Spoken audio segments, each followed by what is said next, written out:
Hey guys, today I'm going to be talking to you about the nutrition of strength and endurance athletes. Now, someone can use their strength during an endurance event, such as the Spartan race or the CrossFit Games, but they're still two completely different types of things.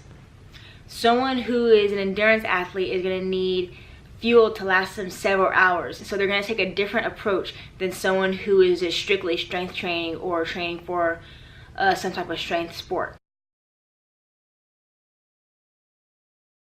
Endurance athletes use an aerobic approach because their muscles are being continuously moved while increasing their heart rate and their muscular endurance. Aerobic exercises require oxygen and the muscle cells can contract without fatigue. So this would be, an endurance athlete would be someone such as a soccer player, a marathon runner, a triathlete, any activity lasting more than 90 minutes, or those short events that are over a 24-hour time period, or just any long distance type of event.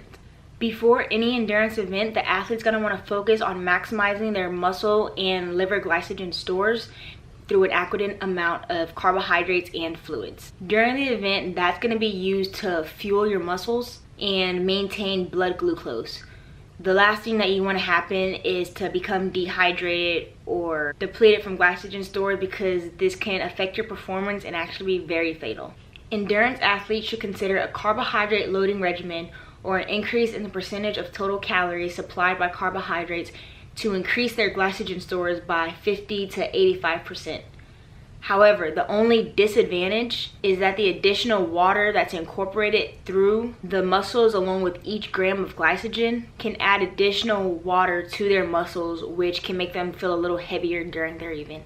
So whether you want to try a carbohydrate loading or any type of new different nutrition approach, I would say try it during a training week instead of like the week of your competition, because you don't know how that might affect you. So it's better just to test it out before anything really major.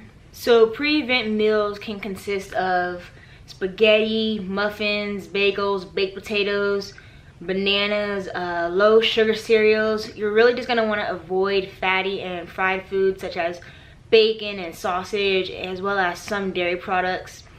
And again, you want to just experiment what works best for your body the week of training, not the week of the competition.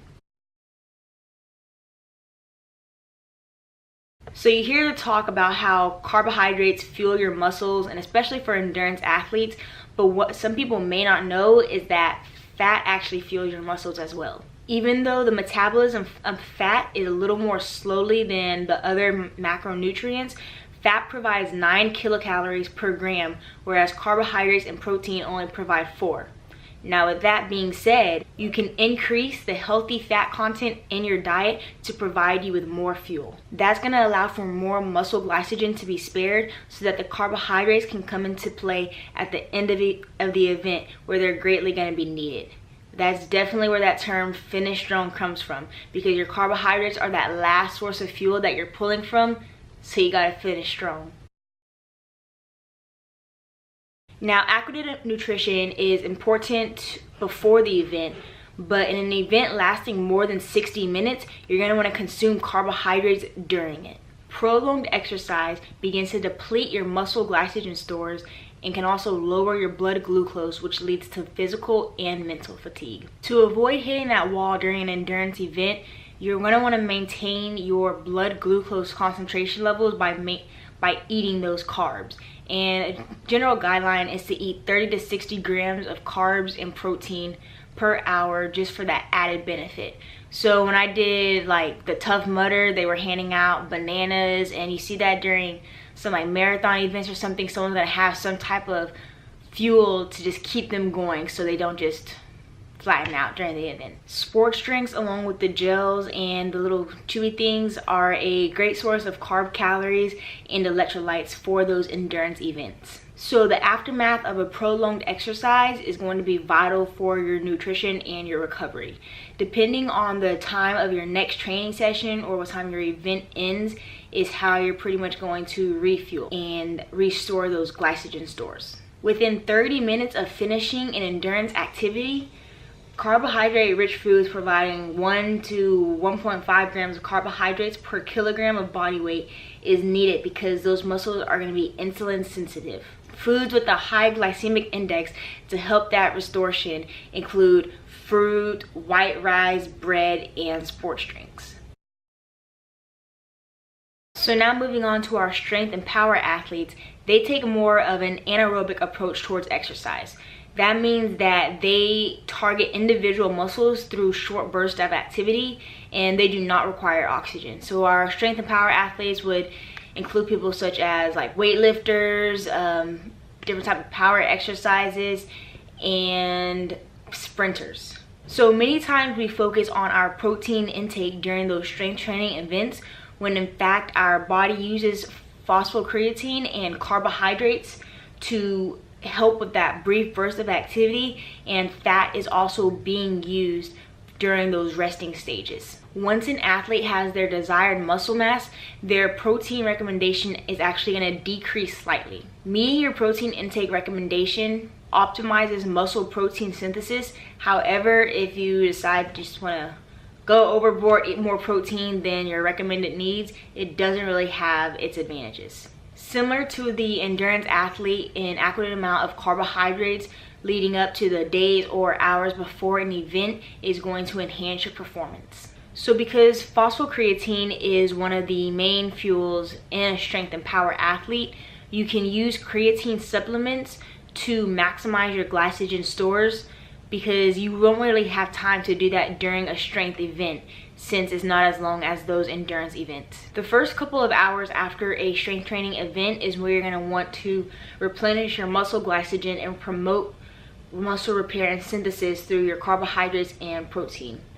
Right after exercise, your muscles are most insulin sensitive, so they're rapidly taking glucose from the blood and storing it as glycogen. You'll want to consume 1.2 to 1.5 grams of carbohydrates per kilogram of your body and at least 20 grams of protein for your total caloric intake. Those just starting out on strength training are going to require more protein for that muscle gain, but those who are experienced lifters will require less protein to repair and maintain their muscles. Whether you're an endurance or a strength athlete, everybody is different, and genetics can also affect your nutrition. Every sport and training session is different on your body's demands and can vary, which alters your nutritional needs. Anyone just starting out in a fitness program, any type of sport, or just working out in general needs to build a solid foundation of their knowledge in nutrition. We need to be attentive to our body's needs, how our body reacts with different things during our training, and sometimes you're just gonna have to take your body through a trial and error session. I know I've been there. There's been many other personal trainers been there, many other health coaches, nutritionists, anyone trying to lose weight or maximize their gains. They've all been there. Like I said, it's trial and error. We have to just keep experimenting what works best with us. Same with taking different supplements. So it's gonna take some time, but over a while you're gonna start understanding your body better, seeing how your body works towards different things, which is gonna be incredibly helpful. And just don't give up on that. Keep going, keep fighting. Don't try something and then if you're not losing the weight, you're like, oh, okay, I just quit. Come on, just keep going. But everyone's body works differently. So if you have any questions or you need any advice towards health, nutrition, anything, leave it in the comments below and I'll try to answer it the best that I can. But until then, deuces.